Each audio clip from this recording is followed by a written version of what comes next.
তোমার হৃদয় কিভাবে এত সাহস পায়?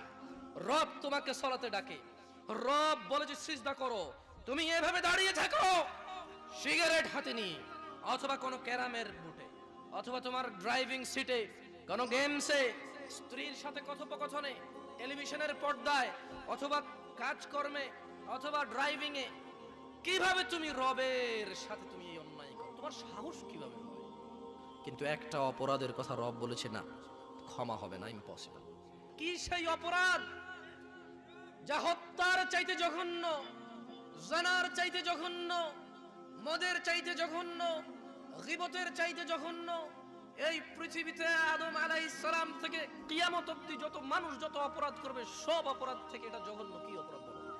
প্রত্যেক জিন এবং মানুষ যদি তাদের যত চাহিদা আছে সব রবকে বলে, রব যত মানুষ আর জিন আছে সবার